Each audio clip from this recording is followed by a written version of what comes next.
Marcelo hablaba del bono, bueno, más planes también. ¿Te acuerdas hace unos días, Renzo, que el presidente había anunciado que se pretendía cambiar los planes por trabajo? Trabajo genuino. Por trabajo genuino. Bueno, hace un momento nada más empezaron a trascender las cifras del Observatorio de la Pobreza, hablamos de planes sociales y realmente son alarmantes los datos. Tucumán está en el podio. Tercera provincia que más planes recibe, y dentro de la provincia hablamos de Burruyacu, que es el caso que más llamó la atención, justo que ahora estaba en tema Burruyacu por el tema de los incendios. Bueno, casi el 40% de la población depende de los planes sociales. Recibe un plan social. Silvina Sena, estás en el móvil. Estamos con Julio Picabea, chicos. Él es el titular del Observatorio de la Pobreza y así es, como ustedes decían, Tucumán como tercera provincia en el ranking de los más beneficiarios de los planes sociales, distribuidos principalmente en el en San Miguel de Tucumán. Vamos a preguntarles ahora, Julio, bueno, buen día. ¿Cuántas personas reciben hoy planes sociales en Tucumán y qué porcentaje significa eso? Bueno, buen día chicos ahí en el estudio. Mira, vos cuando hablamos del gran universo de la protección social en la Argentina, yo siempre digo que hay tres categorías, y esto es para entenderlo más claramente. Por un lado están las jubilaciones, el sistema jubilatorio. Por otro lado, el sistema de las pensiones no contributivas, por vejez, por invalidez, y las honoríficas, que son aquellas que reciben, por ejemplo, los veteranos de Malvinas. Y en tercer lugar tenés los programas sociales.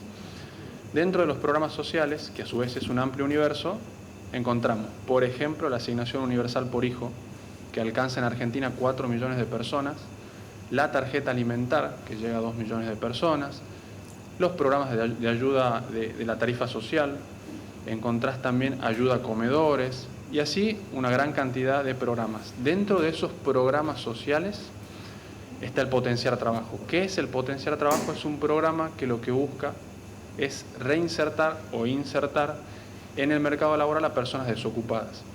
Y es la unificación de una serie de programas, de planes que venían desde el año 2009 y que comenzaron con el Argentina Trabaja. Vos tuviste en el 2009 el Argentina Trabaja, en el 2013 el Ellas Hacen, a partir del 2015 el programa de proyectos productivos comunitarios, en el 2018 el Hacemos Futuros, y todo eso se unificó a partir del año 2020 en el Potenciar Trabajo. Es la unificación y la canalización final de esta diversificación de programas de reinserción laboral que culminan con el Potenciar Trabajo. Hoy el Potenciar Trabajo en Argentina llega a 1.131.000 personas. Son personas que reciben una transferencia monetaria del Estado de 14.000 pesos. En Tucumán reciben el Potenciar Trabajo 61.729 personas.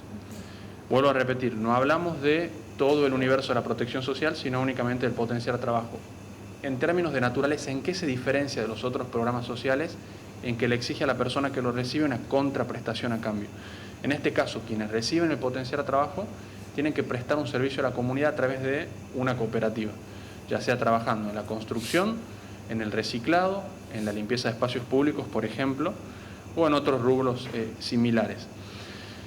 Datos alarmantes: a nivel nacional, entre 2015 y la actualidad, se incorporaron en promedio 157.000 personas por año al Potenciar Trabajo como beneficiarios.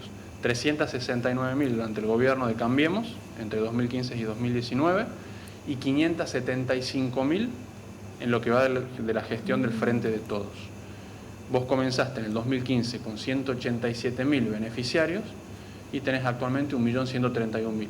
En Tucumán, los datos que tenemos vienen desde marzo de 2020, desde el momento donde se iniciaron las medidas de confinamiento poblacional en virtud de la pandemia, donde había alrededor de 38.000 beneficiarios en Tucumán. Eso creció en un 38% y llegamos actualmente a 61.000. En promedio son 1.309 personas por mes o 43 personas por día.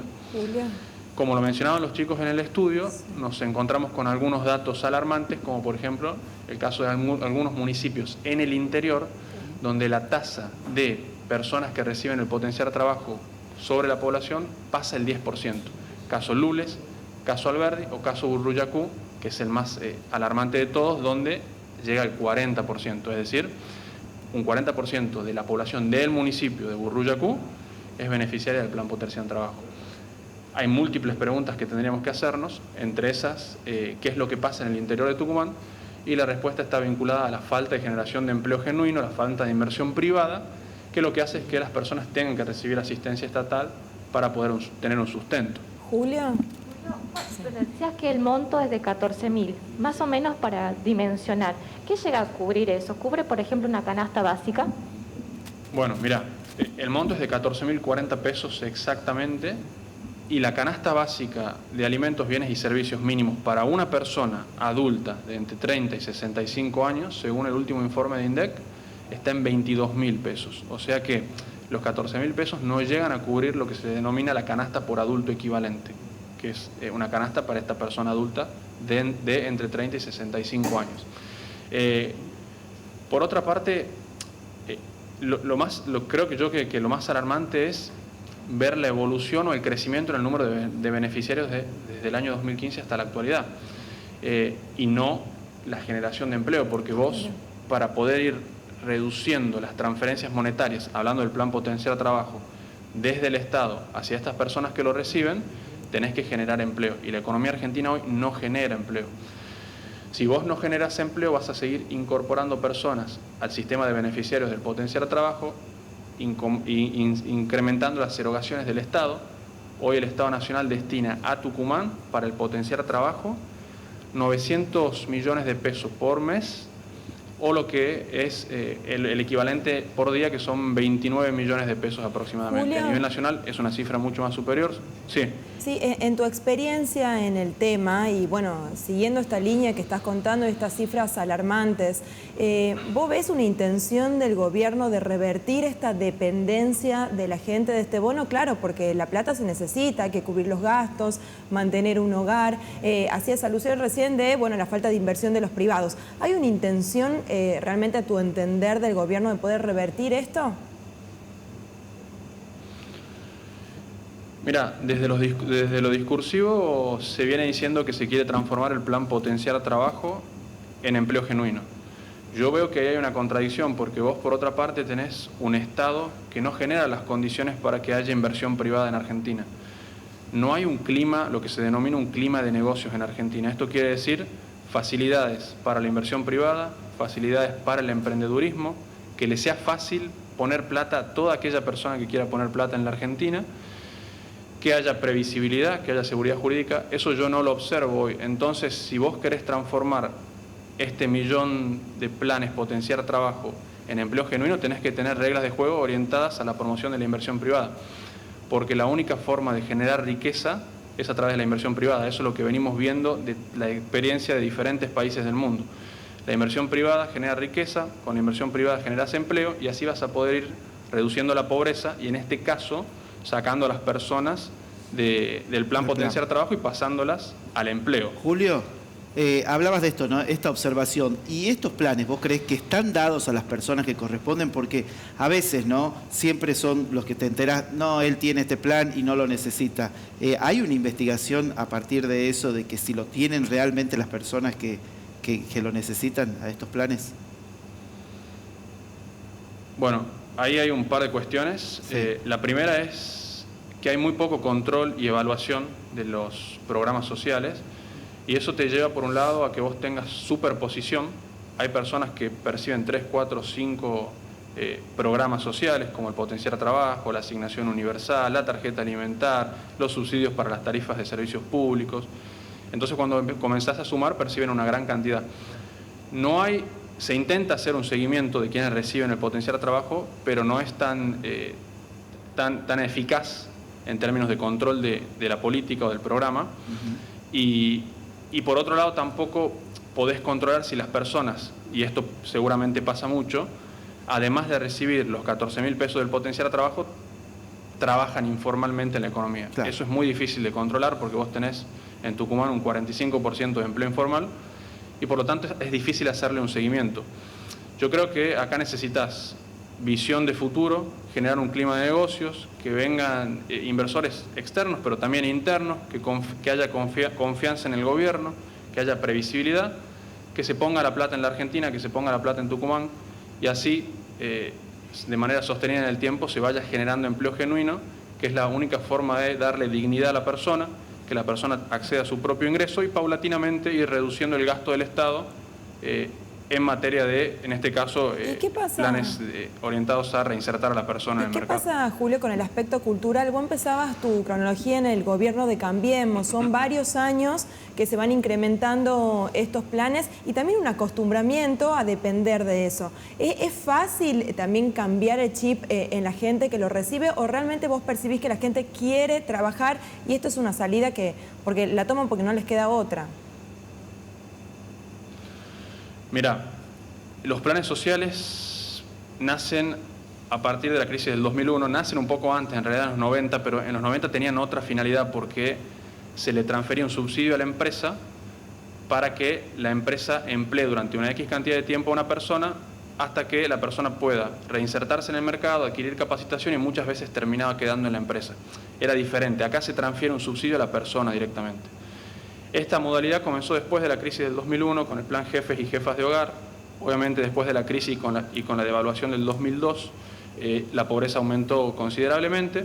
Eso hizo que el Estado, en este caso el gobierno de Duhalde, tenga que tomar medidas y a partir de ahí nació esta modalidad de transferir plata directamente desde el Estado hacia la persona.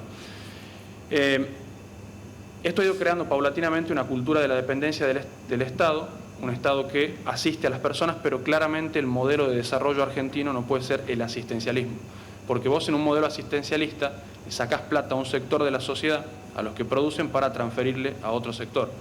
Yo no estoy diciendo que no sea necesaria la protección social mínima. En Argentina claramente es necesaria porque el nivel de pobreza es superior al 40% y vos como Estado no podés desamparar a las personas. Ahora, lo que yo digo es que ese no puede ser tu modelo de desarrollo.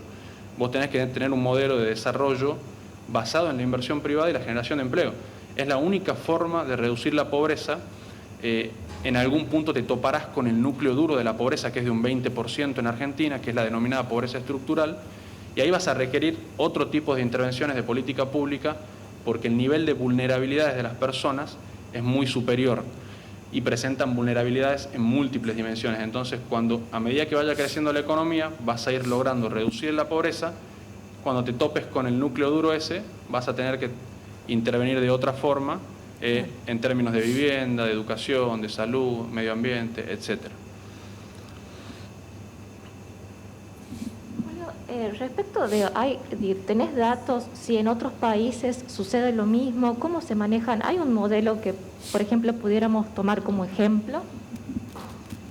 Mira, hay varios casos a nivel internacional que son interesantes para analizar. Uno es nuestro vecino Chile, que después de la dictadura pinochetista en los 90, con la concertación democrática, logró avanzar en términos de reducción de la pobreza. Tenían un 40% de pobres medidos por ingresos, ellos tienen otros umbrales de medición y actualmente tienen menos del 10%. Si nos queremos ir un poco más lejos, los casos de Corea del Sur y de China, países culturalmente diferentes a la Argentina, también son interesantes. Corea del Sur, después de la guerra de Corea en el 53, invirtió fuertemente en educación. Eso le permitió a las industrias y a las empresas locales tener capital humano para poder, a la hora de incorporar trabajo, y además se insertaron al mundo. La inserción en el mundo es fundamental. Ahí tenés otro ejemplo donde la inversión en educación es clave. Y el caso de China, que sacó 700 millones de personas de la pobreza desde 1978, con las reformas de Deng Xiaoping hasta la actualidad, también es interesante para analizar. Yo no estoy diciendo que sean culturas similares, son culturas totalmente diferentes, sin embargo, le dejan a la Argentina lecciones. Una es la inversión en educación y la otra es la integración en el mundo. Perfecto. Sí. ¿Tienen alguna otra pregunta? Perfecto, no, la verdad que todas las preguntas respondidas, la verdad que Julio nos hizo un gran pantallazo y súper claro, ¿no?, acerca de lo que es este porcentaje y que nos pone a nosotros en el podio, ¿no?, a la provincia de Tucumán. Y conceptos claros como inversión en educación, amplitud en el mundo, elaboración de trabajo genuino. Generación de empleo. Exactamente, claro. Así Perfecto. es. Bueno, muchas gracias Julio, muchas gracias Silvina, enseguida volvemos a tomar contacto con vos. Hasta luego.